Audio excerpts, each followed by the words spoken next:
Hello, I'm Marc Steiner, and welcome. We're taking another journey through another world of art, speaking to us in a very deep way at MICA, the Maryland Institute College of Art. There's this new exhibit called Transitions that I was privileged to walk through and watch. And the artist is Paul Emmanuel from South Africa. It's there now. I'll give you more information about that in a little bit. And Paul Emmanuel, welcome to our little studios here. Thank you. Good to have you here. Thanks, Marc. So tell us a bit about yourself first. I mean, you are South African. Yes, I am. I was born in Zambia, which makes me sound interesting and exotic. It does, doesn't it? And then when I was 4, my folks moved to South Africa, and I've been there ever since, mostly always around Johannesburg, the deep, dark city of bad Johannesburg with lots of crime and grime. But I have quite an ambivalent feeling towards that city because it's very exciting, very interesting. It's scary. And I have my studio there. I studied at Wits University, which is also in Joburg. And I've been working as an artist since... I did have a job. Was that oi? Did you say oi? I did say oi. I said oi. My father's Lebanese, so it's Jewish, Lebanese, These, you it's know. all the same. It's all the same. Went to university, was not going to be an artist, was going to do medicine to make mommy and daddy very happy. Mm-hmm. That they told me, you have to do an interview, and they took one look at me and said, darling, you have to do art. I was so insulted. I felt completely, this is terrible. And, well, eventually I did that. Well, actually, no. Then I did science for a year because if you don't get into medicine, you can do a science degree for a year. Right. Failed chemistry and physics horrendously, and then finally figured out that I'm in the wrong place completely and went and did fine art. And you grew up in South Africa during apartheid and the transition from apartheid to the new nation. Exactly. Kind of, yeah. I mean, I was born in 1969, so it was 1973 when we all moved to Joburg, when Zambia became independent with Kaunda, president, right. And then, as my folks would have said, I mean, it was a colonial lifestyle for them. My father sold American cars, Pontiacs and Cadillacs in Zambia, which he's always adored. And then come to Joburg, come to South Africa, and it was, for them, quite a strange sort of shift. But, and that's where I've been my whole life. So now this exhibit you put together, Transitions, it's pretty amazing. I mean, let me describe the work first, and then I want to get to how you do the work, and then I would really like to talk about what's in the work, right. What it says. But when I first looked at the exhibit, you have what I thought at first were photographs of a circumcision and a military haircut, a man about to put on a series of photographs, what I thought were photographs, putting on a crown, an older man in some kind of transition, and this train station. Right. So, and I read the wall that you have there describing it. But what I was looking at is about transitions, but what I was looking at were not photographs. Right. I wanted... it's also quite a long sort of journey. It's all right. Transitions didn't just sort of come about one morning actually, in one sense it did, because I was thinking about change, and photography has always been such a powerful medium for me that speaks to me in a romanticized, well, not romanticized, but in a romantic way. I've always liked the idea that we take photographs of things that we want to hold on to, moments that we want to keep.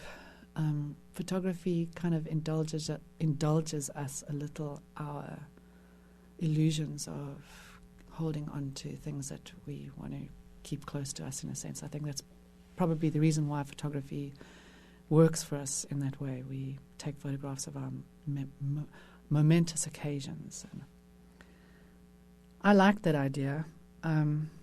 All of the transitions that are in those drawings or in those images happen very quickly. They're quite fast paced. A military haircut, for instance, it happens quite quickly. It's 5 minutes. The baby circumcision is a little longer. It took about half an hour. But then it took me 6 months to scratch out those images in the photographic paper. And I like the idea of something that happens very quickly to be obsessed over for such a long time, which I did. It took me 4 years to make that show. 4 years? 4 to create all those images? And the film, yeah. And the film, which we'll talk about 14 minutes of film for 4 years. It's just completely Well, you can see nuts. It's like a longer movie. The finished product is an amazing film, as a film. Yeah. But we'll come to that in a minute. But I mean, so literally what you do is you look at these images and then you translate those images onto photographic paper. Mm-hmm. I take photographs. I take photographs, say, of a circumcision. Right. Get the permissions, which is a whole story in itself, because it's quite mad if you've got some guy who says, please can I take some photographs of a baby being circumcised in your surgery if you are the surgeon, which is exactly what I had to go through. Some surgeons were very, very, oh my God, what is this freak surgery there? What's his real intent? Totally. Right. No. Right, I mean, right. You're crossing a lot of boundaries. Right, And right. I mean, I found friends of mine who were okay with me photographing having their son circumcised. Mm-hmm. I was so lucky. Anyway, so take the photographs, shoot off a couple of rolls of film, because you only get one shot at that. Also, documentary photography you're capturing live stuff. It's not staged in any way. You've got to go in there and do it. Then choose the images I want for the scenario that I want to create, which sometimes you don't really know. Well, certainly for me, it's not clear what the final outcome is going to be. That's the kind of exciting, quite creative process where everything is in this sort of liminal state, if you like. It's quite chaotic. Mm-hmm. Then scan those images because I still work with film, not digital. And then on the computer, manipulate, decontextualize all of the images on the machine. Take out all the background so that when you look at those images, you have no reference points. You don't know exactly what you're looking at. As much as possible, keep it open-ended. Depending on your background, where you come from, you would assign your baggage to those images. If you come from a Jewish background, a lot of people think of those as a Jewish bris. They're actually secular circumcision in a hospital, where baby was snipped to look like dad, purely cosmetic, no sort of ritualistic or religious. Right. See? And then print out the photographs on ordinary paper, and then literally spend the next 6 months scratching away with the photographs next to me, just freehand scratching away the photographic emulsion of photographic paper that I've exposed to light and processed so that the photographic paper turns black. And then just with a blade, literally scraping away the emulsion and recreating those images in the emulsion. That you took. That's all, yeah. So you're looking at the images as you're... Correct, yeah. There's a lot of... I'm making it sound very simple, but there's a lot of planning. You've got to know exactly... Sort of, if I composed that series of 5 images of a circumcision, I've got a very clear idea of which images, first of all, I'm going to be placing where in the sequence. Because, I mean, there's things like rhythm, and you want to... Rhythm is important. A rite of passage is a dramatic spectacle, and dance and rhythm for me, was quite important. It sounds very simple, but... And also I managed to figure out a way of manipulating the color of the image. But if you take that blade and literally just with the weight of the blade, you gently just scraping away the top of the surface of the emulsion, the line that you make is red because it's color photographic paper. Mm-hmm. And then if you scratch a little deeper, you get a white line because you're exposing the white paper underneath. And just by manipulating black, red, and white, you just get all these variations of a kind of a sepia tone photograph in inverted commas. Which you did, it was amazing. I mean, I really, as I said, literally thought I was looking At photographs. At a photograph. I really did. I wanted people to sort of, I like the idea that you came up to you saw them from a distance, thought that you were looking at photographs, and then only when you go right up close, see all the little millions of scratches. Right. What am I looking at? What is this thing? I like that. I would like that's my first class with distinction audience if I had one. It's amazing though. The for me, just looking at it, just the subject matter and the idea of transition and the idea of, especially in the military photographs, because it connected so much to the 14-minute film that people can see as well in this exhibit that you made, with this amazing soundtrack and this white T-shirt on this field, this installation that you created that goes in between the scenes, just really amazing. And seeing the South African army that is now a mostly black army, but white guys are also in the army, getting their head shaved. So I'm curious what drove you to these images, that this whole notion of manhood, the whole notion of power, the whole notion of the military, of these young men. So tell us what was. Well, I've been interested in the military as an institution for quite a long time. In South Africa, the military is an extraordinarily powerful. It's an institution. It's a powerful institution that has influenced and manipulated even the way that we construct perceptions of masculinity. And the military has, say for instance, a man, well, first of all, an important piece of historical background to the military in South Africa is that during the apartheid regime, all white boys coming out of school were conscripted into the military. Drafted, so they had to go. Absolutely. Right. There was no choice in the matter. I just missed that because that all changed, well, it was 93 that all shifted, and I was at varsity. Hang on a second, I went to varsity. No, I went to university in 88 and then came out in 93. And it was just before I came out of varsity that had I come out of varsity and it was still instigated, I would have gone into the military, even though I had my degree. And that was also a transition time because that was when totally. apartheid was dying and the new world was beginning. Absolutely. So 94 was when the elections happened. Right. And so that, South Africa was going through some, and still is going through some major shifts. But the military, so a man in his late 40s now, early 50s, a white man, in South Africa, is probably still, if he occupies a kind of a managerial position, he has a particular mindset that would have been very heavily influenced by his experience in the army. There's no one experience of the army. The thing that I've got an older brother who went to the border between South Africa and what was then Southwest Africa, which is now Namibia. And he fought and he didn't even have to go because we came from Zambia. He volunteered.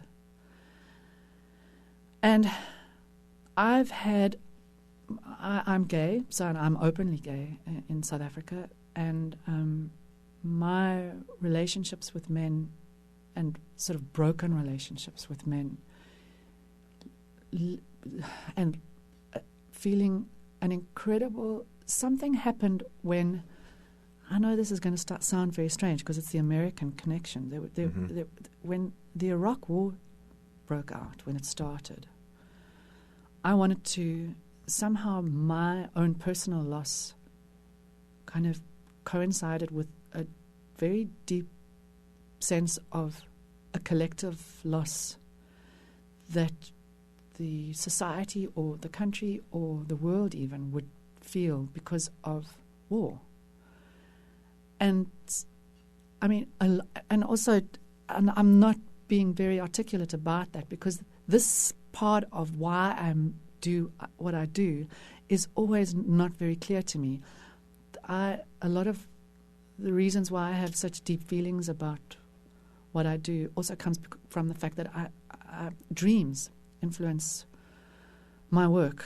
I keep a book next to my bed, and which is a kind of a document of my unconscious.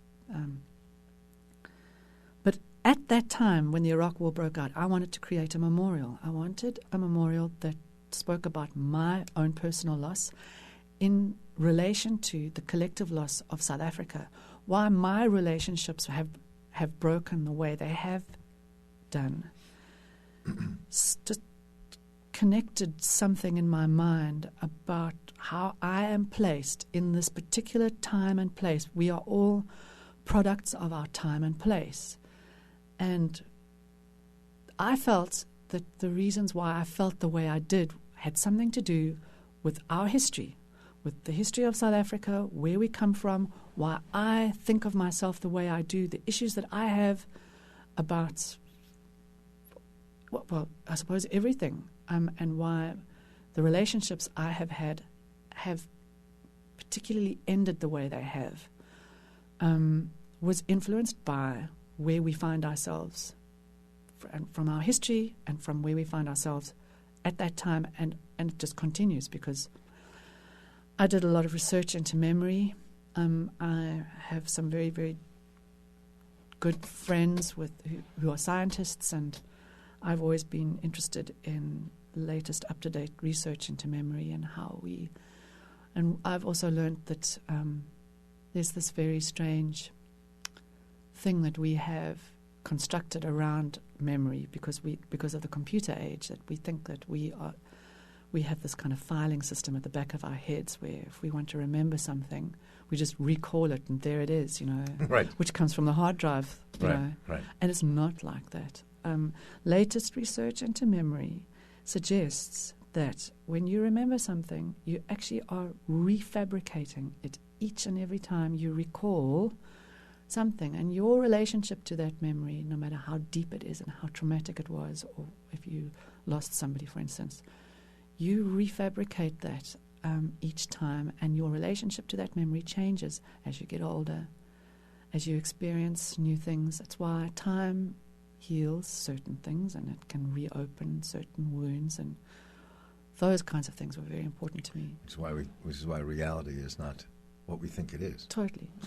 So, anyway, so memorial. I have another project called the Lost Men Project, which was I wanted to start up at that point. But photography played an important sort of role in wanting to capture moments that I wanted to hold on to, as opposed to just letting them go. It's a very Buddhist thing to kind of let go of things and walk through life being unaffected as much as possible, in a sense, which my friend kind of always takes me to task on. It's not about being unaffected, Paul.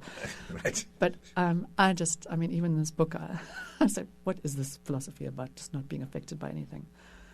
But I suppose in a lot of ways, Transitions is about holding on to moments. And photography allows us to do that for a while. That's why one of my favorite persons to quote is Susan Sontag. She said some wonderful things about photography. And instead of, documenting something in an instant, as photography is, to obsess over it for 4 years or obsess over a couple of moments for 4 years, I felt was what I was doing. I think I'm basically processing a lot of stuff. That's what Transitions is meant for me. Processing the Totally. stuff you went through, Yeah. and with these, and in the heart of this, at least what you see visually because of the film, is the transition that men go through, that went through getting their head shaved.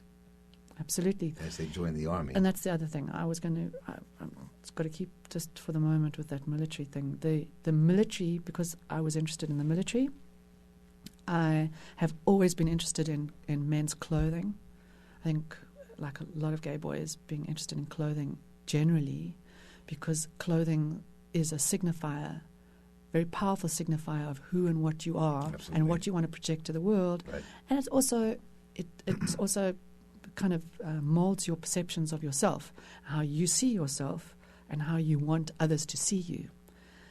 And the military clothing, the uniforms that the military uses and has used throughout history are enormously powerful. The medals that have been assigned for bravery, for all sorts of accolades. But just formally speaking, the way the military fashion has influenced contemporary society is very powerful.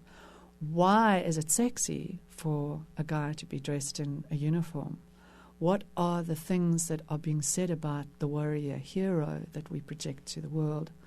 Those constructions of its masculinity, of a kind of a perception of what it means to be a man, are extremely powerful.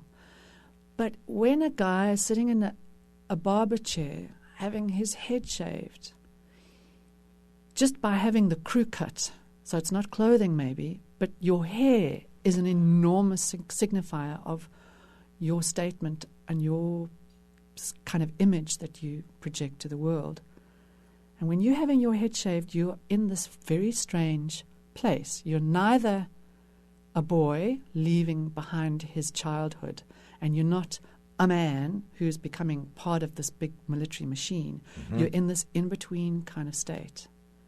And I wanted to capture those moments where the possibilities are endless and the impossibilities are kind of, you can think about those too. So you took those pictures? I did. And someone was filming and you took pictures? First of all, to take the photographs for the drawings, I found a military base in South Africa that still does military head shavings, because that's also shifted in South Africa.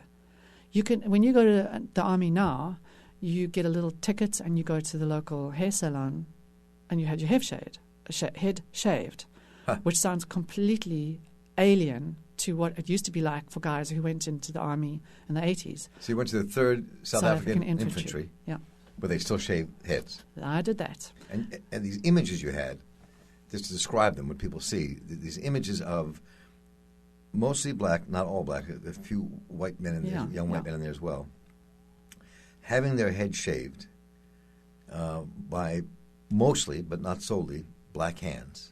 Totally. At that time, they were all the barbers were black. Oh, I thought I saw. Okay, maybe. Yeah, in the photographs, there were white barbers. Yes. Okay. Yeah. That's what I got confused. Yeah. So, and that also that transition. I mean, this thing said to me, looking at it, was this kind of transition from boyhood to manhood, from this child civilian world to a military world, and the transition also was like from white to black in terms of what South Africa has gone through in terms of power and relationships, and what the hands said to the heads, all that. Mm-hmm. And then the transition of the faces went from smiling to real nervousness to just almost this kind of intense contemplative state, as if heads were being shaved. Right. It was an amazing series. That's pretty powerful stuff, and it speaks. The subtext of all that is what you have to spend some time with. Yeah. See, depending on where you come from and your life experience, you would assign all of that baggage to what you see in those images. Hopefully, that's my hope. But that's what we do. Yeah. Right? And also, and the thing about rites of passage is that you witness rites of passage. You are a participant in actually looking at them. That was what it certainly felt like for me.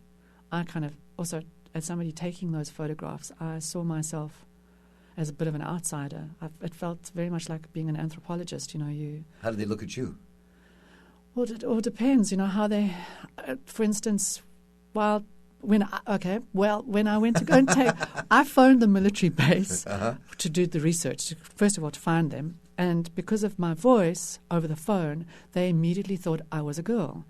So I was Paula going to take photographs at some military base in Kimberley, which is very conservative still in South Africa. It's an Afrikaan place, right? Very, very much so. Yeah. Well, I mean, I suppose even in the last couple of years, it's probably shifted again. Mm-hmm. But certainly in 2008. And Kimberley is a strange town, I would say. I don't think it's made quite as much progress as far as integration racially is concerned, as a place like, say, Joburg. But anyway, it was pretty scary. I didn't know. I tried to tell them, no, I'm a guy. I did many times, and it doesn't really compute. So I went in there, and I was quite nervous. I thought they were going to be a bit funny when I got off the plane. But actually, they were really sweet. And as being a man who's openly gay, yeah. How did the recruits relate to you? They were actually fine. They were totally I would expect okay. they would be. I was just curious. They were actually. The joke was actually on me. I thought that they were. I don't know what to expect. I was really nervous. I mean, at school, when I was at school, I went to an all boys Catholic school. It was not exactly the easiest place to grow up, but anyway. But that was the one thing that happened. Taking those photographs, and that's how it felt to be the photographer. It was quite an outsider. Sometimes, if I was in, say, the wedding ceremony, again, it was slightly different. But then I still felt very much like an outsider, I suppose, because I was photographing something that I probably would not engage with. Gay marriage is legal now in South Africa. Right. But I mean, personally speaking, it's nothing like the institution of marriage that, say, a Greek Orthodox or a Lebanese Maronite Catholic wedding. You certainly wouldn't have a Maronite Catholic gay wedding. Not yet, anyway. Not yet, no. It could change. Well, all things are possible. This is... all things are in constant transition. We never know. So the whole idea of transitions in the film. Let's talk a bit about what made you make this film, and why it's in the exhibit, and how it connects. Why make a film at all? I suppose film is a time-based medium. Time is a very important aspect, I suppose, of the way I do things. It took me 4 years to make 5 drawings and 1 short film. It's pretty crazy. Well, no, I can see the intensity of the way you make the drawings is not crazy. I suppose. It's not crazy. It certainly felt crazy. I'm sure every it did. now and then. I'm sure it did. But film, I wanted to... Very simple idea. If you watch a military head shaving, it takes a couple of minutes to go through, and it's like a machine. The one guy comes in, the barber tells him to sit down, you sit still, you have your head shaved, meow, meow, meow, you hear the sounds of the shaver, it's over and done within a couple of minutes, get up, next guy comes down, meow, meow, meow, off he goes. Again, it just becomes this kind of sausage machine of like a machine of guys going through this shape-shifting. The movement of the hands over the scalp as that's happening are dispassionate. They're very fast. They are removed. There's no kind of transference no visible real of transference that happens. There's no kind of relationship that gets set up between barber and recruit. But with the film that I wanted to make, I wanted to show that system happening, and then just by slowing down the action, the same action of the hand going, for instance, over the scalp as he's shaving the head, instead of something that's dispassionate and removed, that suddenly becomes a sensual gesture and an intimate gesture. Because if you think about that space where the recruit is sitting with this barber, it's a very intimate space, depending on how you read it. And that's how you and the camera read it.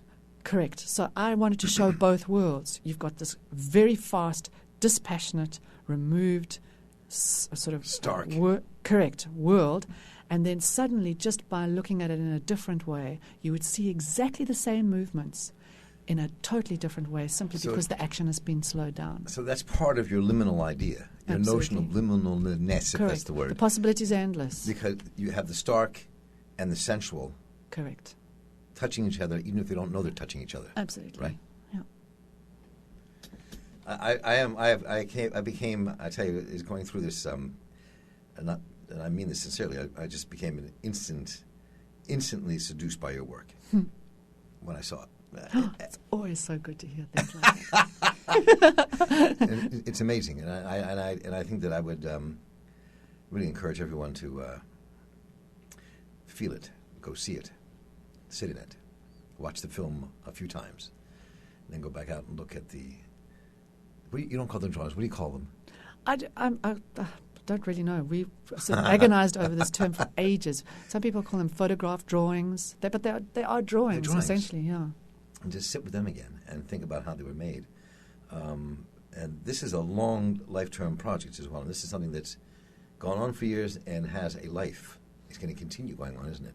Well, the production of the Transitions project actually came to an end a few weeks ago because the lithographs, which is phase 2 of the project, have just been finished. So after doing this touring museum show, which is the 5 drawings in the film, there's a series of lithographs that is on show across the road from here, actually, at WEAA. The WEAA gallery in the Mill Center. Correct. In Hamden, which is where our studios are. Right. And those lithographs took 2.5 years to make. But the difference between them and the original drawings is that those are editioned works, and they're for sale. So that's the phase 2 of the same project. But actually, the whole project's taken me 6.5 years to do. And that all came to an end a few weeks ago. But the museum show is touring. So it'll carry on touring. And the film goes on to film festivals and has been on a couple of festivals. So it's got this double life. That'll probably continue. It should. And then there's the book. Right? And then there's a book. Coming. There's a book coming out that's I'm not allowed to have anything to do with. I'm supposed to stay away from it, but it's to keep its kind of independence. Just be the subject of the book. That's all I can do. It's about you and the work. And the work, yeah. From a lot of different people. Correct. Well, Paul Emmanuel, I just want to thank you so much for the work you do, for honoring our studio and bringing your work to. What a pleasure! It's so nice to be here. Thank you. Thank you. You're listening to the Marc Steiner Show, on Public Radio WEAA 88.9 FM, the voice of the community. Don't go away. We'll be right back after this very short break. The Marc Steiner Show is brought to you by MICA, Baltimore's credit union. Offering a full range of financial services, MICA, Baltimore's credit union, is helping its members and its community prosper. When you invest in yourself, MICA invests in you. For more information, www.mecu.com.